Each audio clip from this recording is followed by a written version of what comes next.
وہ ایمان تو نہیں لایا لیکن اس نے حضور کے قاصد حضرت حاتب کا اعزاز و اکرام کیا، اور اس نے حضور صلی اللہ علیہ وسلم کے نامہ مبارک کے جواب میں عربی میں یہ خط لکھا، یہ اس کی ترجمہ کر دیتا ہوں۔ محمد بن عبداللہ صلی اللہ علیہ وسلم کے نام مکوکش رئیس قبط کی طرف سے سلام علیک کے بعد میں نے آپ کا خط پڑھا اور آپ کے مضمون اور مطلب سمجھا۔ مجھ کو اس قدر معلوم تھا کہ ایک پیغمبر آنے والا ہے، لیکن میں سمجھتا تھا کہ وہ شام میں ظہور کریں گے۔ میں نے آپ کے قاصد کی عزت کی اور 2 لڑکیاں بھیجتا ہوں جن کی قبطیوں میں مصر کی قوم بہت عزت کی جاتی ہے، اور میں آپ کے لیے کپڑا اور سواری کے لیے ایک خچر بطور ہدیہ بھیجتا ہوں۔ والسلام۔ مکوکش نے جو 2 لڑکیاں بھیجی تھیں وہ کنیزیں یا لونڈیاں نہیں تھیں بلکہ شاہی گھرانے سے تعلق رکھتی تھیں۔ وہ دونوں اثناء سفر میں حضرت حاتب کی تبلیغ و تعلیم سے ایمان لے آئی تھیں۔ ان میں ایک حضرت ماریہ قبطیہ رضی اللہ تعالی عنہا نبی صلی اللہ علیہ وسلم کے حرم میں شامل ہوئی تھیں، اور دوسری جن کا نام سیرین تھا وہ حضرت حسان کے حبالہ عقد میں آئیں۔ یہ دونوں حقیقی بہنیں تھیں۔ خچر کا نام دلدل تھا۔ جنگ ہنین میں حضور اسی پر سوار تھے۔ نجاشی شاہ حبشہ۔ علامہ شبلی نے اپنی تحقیق کے مطابق نجاشی کے متعلق جو لکھا ہے وہ میں ان کی کتاب کے حوالے سے آپ لوگوں کو سنا دیتا ہوں۔ میں اپنے طور پر اس ضمن میں کوئی تحقیق نہیں کر سکا ہوں۔ علامہ شبلی لکھتے ہیں، نجاشی بادشاہ حبش کو آپ نے دعوت اسلام کا جو خط بھیجا اس کے جواب میں اس نے عریضہ بھیجا کہ میں گواہی دیتا ہوں کہ آپ خدا کے سچے پیغمبر ہیں۔ حضرت جعفر طیار جو ہجرت کر کے حبش چلے گئے تھے یہیں موجود تھے۔ نجاشی نے ان کے ہاتھ پر بیعت اسلام کر لی۔ ابن اسحاق نے روایت کی ہے کہ نجاشی نے اپنے بیٹے کو 60 مصاحبوں کے ساتھ بارگاہ رسالت میں عرض نیاز کے لیے بھیجا، لیکن جہاز ڈوب گیا اور سفارت ہلاک ہو گئی۔ علامہ شبلی نے یہ روایت طبری کے حوالے سے لکھی ہے۔ آگے علامہ لکھتے ہیں کہ عام ارباب سیر لکھتے ہیں کہ نجاشی نے 9 ہجری میں وفات پائی۔ حضور صلی اللہ علیہ وسلم مدینہ تشریف رکھتے تھے اور یہ خبر سن کر آپ نے غائبانہ اس کے جنازے کی نماز پڑھائی، لیکن یہ غلط ہے۔ صحیح مسلم میں تصریح ہے کہ جس نجاشی کی نماز جنازہ آپ نے پڑھی وہ یہ نہ تھا۔ ان 3 عیسائی بادشاہوں کے طرز عمل کو بیان کرنے کا مقصد یہ ہے کہ یہ بات واضح ہو جائے کہ انہوں نے نہ تو نبی اکرم صلی اللہ علیہ وسلم کے قاصدوں کے ساتھ کوئی بدسلوکی کی اور نہ ہی حضور صلی اللہ علیہ وسلم کے نامہ گرامی کی کوئی توہین کی، بلکہ ہرقل قیصر روم کے رویے سے تو صاف معلوم ہوتا ہے کہ اس کی خواہش اور کوشش یہ تھی کہ کسی طرح اس کی پوری مملکت اجتماعی طور پر اسلام کی دعوت کو قبول کر لے، لیکن اس کوشش میں وہ ناکام ہو گیا اور اپنے اقتدار کے تحفظ کی خاطر دولت ایمان سے محروم رہ گیا۔ کسرائے ایران۔ کسرائے ایران یار 2 صفحے ہیں، 2 ورقے ہیں یار۔ کسرائے ایران میں اس وقت خسرو پرویز برسر سلطنت تھا اور پچھلے شہنشاہوں کی طرح کسرا کے لقب سے ملقب تھا۔ اس کا طرز عمل اس کے بالکل برعکس تھا۔ وہ مجوسی یعنی آتش پرست تھا اور وحی نبوت اور رسالت کے بارے میں قطعی لا علم تھا۔ اصل میں یہ بیچ میں ساری کھانسی تھی، کسرا سے چلے تھے اور بیچ میں کھانسیاں آ گئیں تو اب یہاں سے دوبارہ کنیکٹ ہو رہے ہیں۔ وہ حضور صلی اللہ علیہ وسلم کا نام مبارک پڑھ کر نہایت برہم ہو گیا اور اس نے نہایت تحقیر آمیز رویہ اختیار کیا۔ اس کے رد عمل کو قدر تفصیل سے بیان کرنے سے قبل میں چاہتا ہوں کہ آپ لوگ حضور صلی اللہ علیہ وسلم کا نام مبارک سن لیں جو علامہ شبلی نے اپنی کتاب میں نقل کیا ہے۔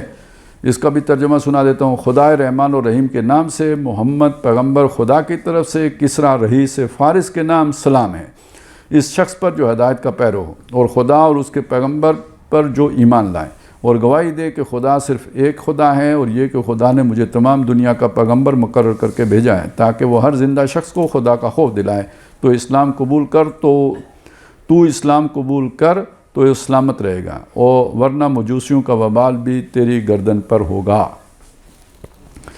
خسرو پرویز کا غرور اور گستاخی۔ بادشاہت کا نشہ کچھ ایسا ہوتا ہے کہ عام طور پر ہر بادشاہ مغرور ہو ہی جاتا ہے، لیکن خسرو پرویز بہت زیادہ مغرور تھا۔ اس کے دور میں دربار کو جو عظمت اور شوکت اور جلال حاصل ہوا اس سے پہلے کبھی نہیں ہوا۔ اس کے نام حضور کا نام مبارک لے کر حضرت عبداللہ بن حذیفہ گئے تھے۔ عجم کا طریقہ یہ تھا کہ سلاطین کو جو خطوط لکھے جاتے تھے ان میں بادشاہ کا نام پہلے ہوتا تھا اور مکتوب نگار کا بعد میں۔